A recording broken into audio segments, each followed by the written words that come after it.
ओम नमो भगवते वासुदेवाय नमः. रामकृष्ण हरी. मित्रांनो, जर आपण भगवंताची सेवा मनापासून जर केली तर भक्तीचं कर्ज हे भगवंताच्या वरती चढत. आणि मित्रांनो, सुंदर अशी आज आम्ही तुम्हाला गोष्ट सांगणार आहोत की एक वैष्णव भक्त आणि त्याची पत्नी या दोघांनी भगवान विष्णू आणि माता लक्ष्मीची एवढी भक्ती केली मनापासून जीवनभर की त्या भक्तीचं कर्ज भगवंताच्या वरती आणि माता लक्ष्मीवरती चढलं बघा. आणि मित्रांनो, हे भक्तीचं कर्ज फेडण्यासाठी अक्षरशः वैकुंठामधून भगवंतानं लक्ष्मी मातेला या पृथ्वी तलावरती पाठवलं होतं आपल्या भक्तासाठी. सुंदर अशी गोष्ट ऐकणार आहोत, विश्वासानं ऐका.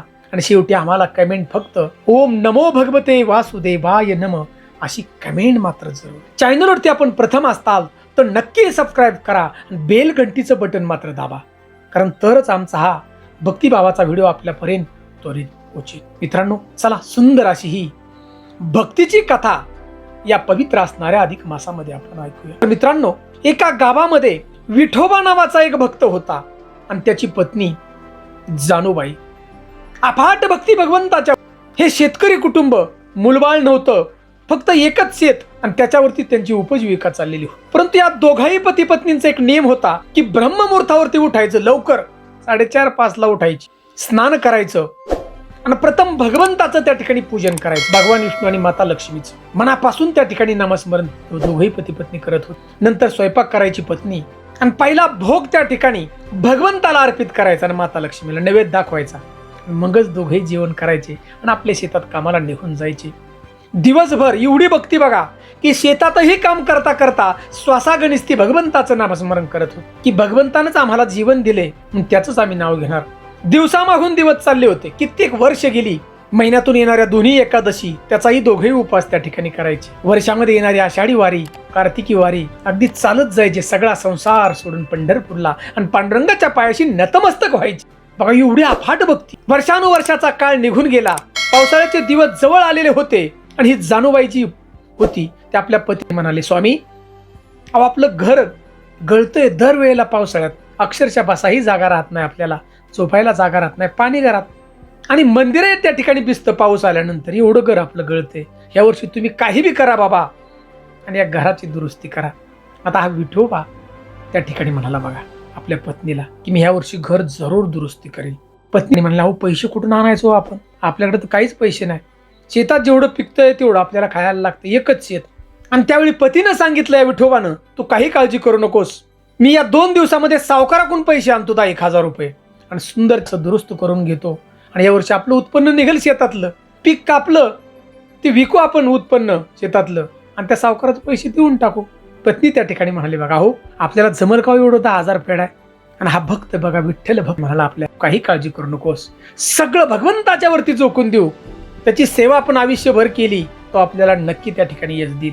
विठोबा सावकाराकडे गेला. सावकारा गेल्यानंतर सावकार या या या म्हणला, विठोबाच या, काय काम काढलं. हा विठोबा त्या ठिकाणी म्हणाला, बघा सेठ, मला घराचं काम करायचं, घर लय पावसाळ्यात गळते, मला एक 10,000ची नड आहे बघा, 10,000 तेवढं द्या. सावकार हा लालची होता हो. तो त्या ठिकाणी म्हणला, 10,000 तुला देतो, पण 10 रुपयाने देईल बाबा, 10 रुपये टक्का व्याज, घेऊन जा पैसे, परंतु परत कधी देणार बरं. हा विठोबाने म्हणाला, बघा शेठजी, माझं आता पीक उत्तम प्रकारे शेतात चांगलं पीक आहे, जोरात पीक कापलं की विकलं की तुमचं व्याजासहित मी पैसे परत आणून देतो.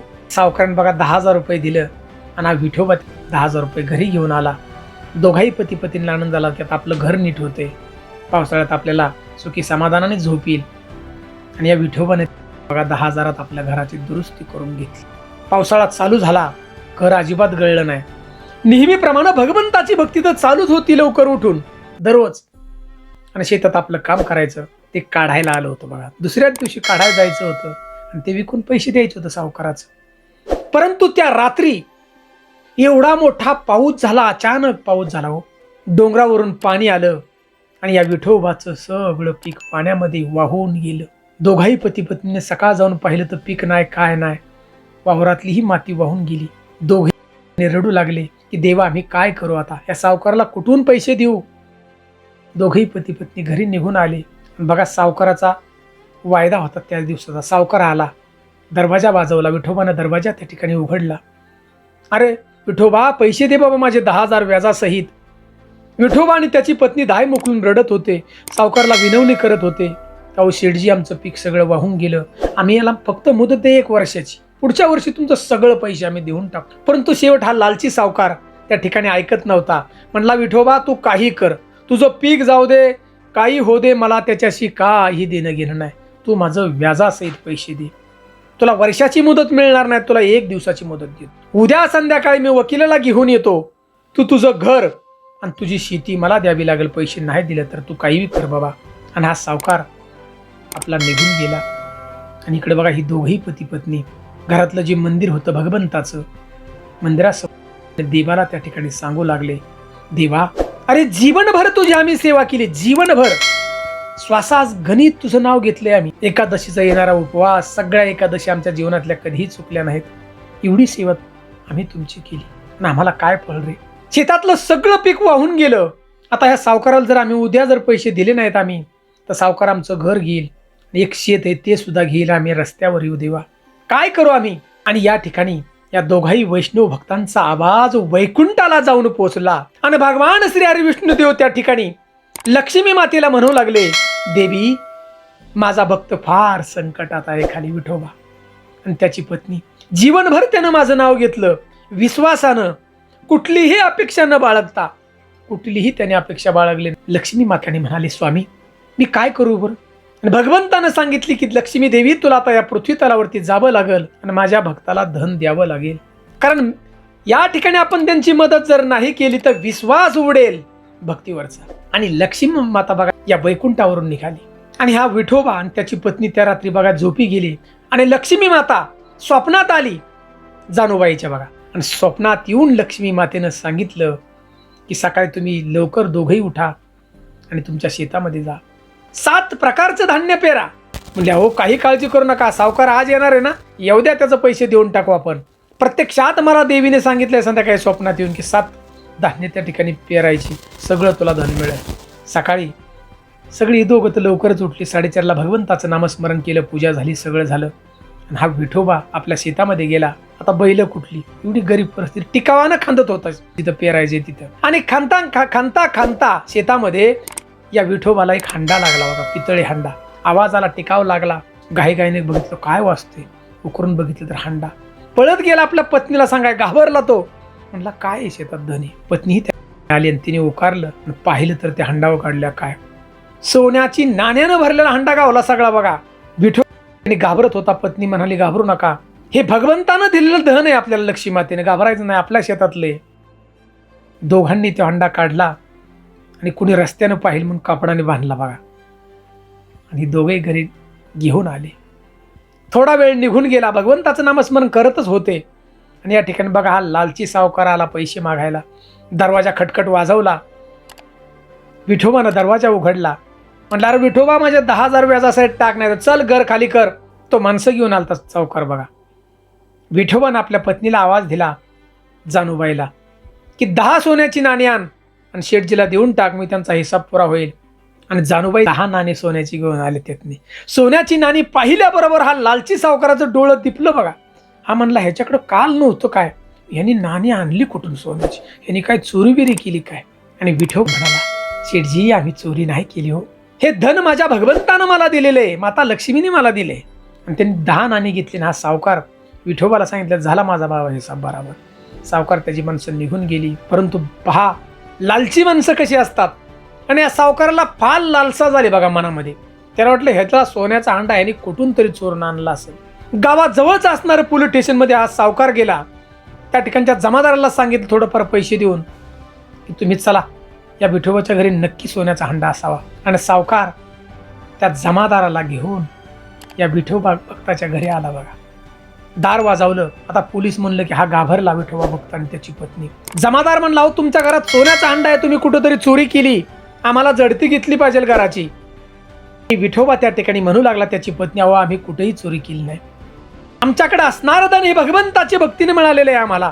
जमादार म्हणल्यावर कसली भक्तीन काय, तुम्ही चोरीच केली असेल, आम्हाला घर तुझं बघितलं पाहिजे सगळं. आणि हा जमादार घरात त्या हंड्याच्या दिशेने गेला.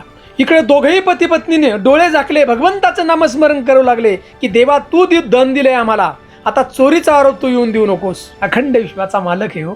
जसा जमादारानं त्या हंड्याला हात लावला तसंच जमादाराचं डोळच बंद झालं, डोळं गेलं बघा, नजरच गेली, दिसायचंच बंद झालं. जमादार म्हणला हे असं झालं कसं? तो रडू लागला, घाबरला, म्हणला हिथं काहीतरी शक्ती दिसते. आणि तो विठोबाची विनंती करू लागला बघा हा जमादार, विठोबा मला माफ कर बाबा, खरंच तुझी भक्तीनंच तुला हे धन मिळालंय, माझं नजर तेवढी परत येऊ दे. इकडे बघा सावकार घराच्या बाहेर उभा होता उंबऱ्यास, तिथं सावकारालाही दिसायचं बंद झालं, नाचायला लागला सावकार, म्हणला मला बी दिसाना काय. आणि या ठिकाणी सावकार आणि जमादार दोघेही हात जोडून या विठोबा आणि त्याच्या पत्नीची माफी मागू लागले. अरे बाबा हो, तुमच्या भगवंतानंच तुम्हाला धन दिले, पण आम्हालाच वाईट बुद्धी सुचली. या ठिकाणी तो जमादार सांगू लागला, ह्या सावकाराच्या नादाने मी इथं आलोय, मला तेवढं माफ करून माझी नजर परत येऊ दे, मी काही तुझ्या विरुद्ध करणार नाही, गुन्हा वगैरे नोंद काही करणार नाही. आणि विठोबानं आणि या जानूबाईनं घरात असणारी जी भगवंताची मूर्ती आणि माता लक्ष्मीच्या देवाऱ्याकडे पाहिलं नुसतं, म्हणले देवा ह्यांना माफ कर. या जमादाराला आणि या सावकाराला बघा परत दिसू लागलं. एवढी बघा भगवंताची ताकद. एवढंच नाही मित्रांनो, तर आपल्या पत्नीला म्हणाला, अगं एवढं धन आपल्याला मिळाले अंडाभर, काय करायचं आपण दानाच. अफाट दोघांची भक्ती बघा. गावामध्ये सुंदर असं भगवान विष्णूंचं आपण मंदिर बांधूया, सुंदर मंदिर बांधू आपण. गावातील लोक, आजूबाजूची लोक दर्शनाला येतील आणि भक्तीचा मार्ग सगळ्यांना मोकळा होईल. आणि आपल्याला काय लागते, आपल्या शेतातून पिकतेच की. आणि या धनाचा उपयोग बघा विठोबाने आणि जानूबाईने आपल्या गावात भगवान विष्णूंचं भव्य असं मंदिर त्या ठिकाणी बांधलं बघा. सगळं धन त्यासाठी खर्च केलं. आता हे सगळं पाहून वैकुंठातही भगवंताला आनंद झाला.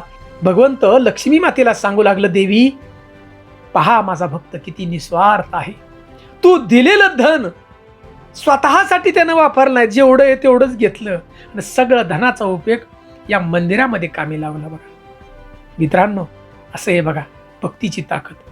जर भक्ती मनापासून जर आपण केली तर त्या भक्तीचं कर्ज हे भगवंताच्या वरती चढतं आणि एक दिवस भगवंत तुमच्या घरी येतात कुठल्या ना कुठल्या रूपात. मित्रांनो तुमच्या मनात शंका येऊन देऊ नका, ही कलयुग आहे, पण या कलयुगामध्ये सुद्धा तुम्ही जर मनापासून जर भक्ती केली तर देव कुठल्या ना कुठल्या स्वरूपात तुम्हाला येऊन नक्की मदत करेल बघा.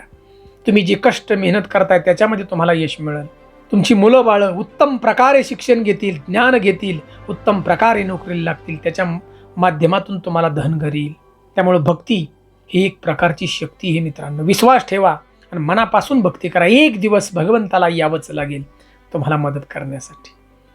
मित्रांनो ही गोष्ट जास्तीत जास्त आपण शेअर करा, भक्तीची ताकद, आणि शेअर केल्यानंतर तुम्हाला भगवंत नक्की यश देईल बघा. आपल्याला ही जर सुंदर अशी कथा आवडली असेल तर फक्त आम्हाला एक कमेंट, ओम नमो भगवते वासुदेवाय नमः अशी कमेंट जरूर करा. आपण आपला काय अनुभव असेल तर आम्हाला शेअर करा.